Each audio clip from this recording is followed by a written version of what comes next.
Kwanza nilikuwa namtania msemaji aliyepita, nikamwambia kizidisha hata sekunde yeye nitamvuta nyuma. Wengine nilikuwa nimekimya kwa kuzingatia muda. Wetu Afande General Mahita, afande Jitafu, tunakushukuru sana kwa kuja.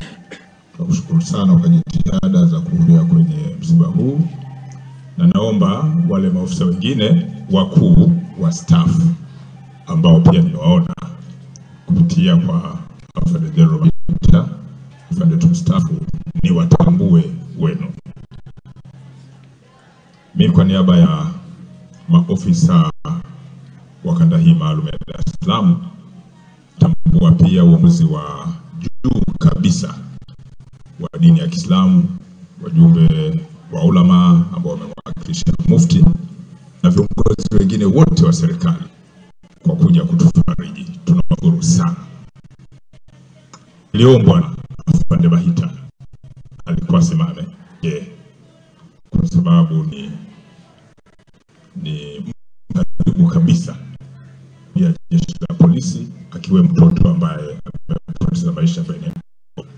Niaba yake pia nilielezwa kama sehemu ya familia. Niwashukuru sana kwa kuja, niwashukuru sana kwa faraja, niwashukuru sana kwa kila kitu.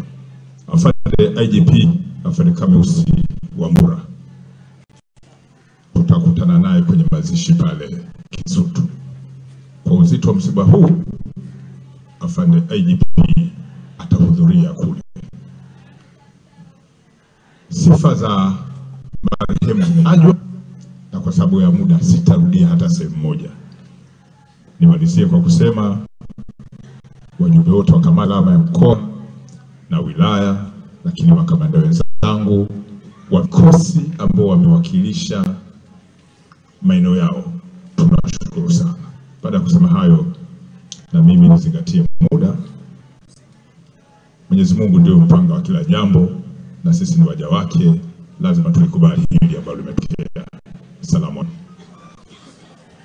Wa alaykum salaam wa rahmatullahi ta'ala wa barakatuh. Tunawashukuru. Ili kuwa mwanafamilia bora wa Global TV, usisahau kusubscribe, like, kushare na kucomment.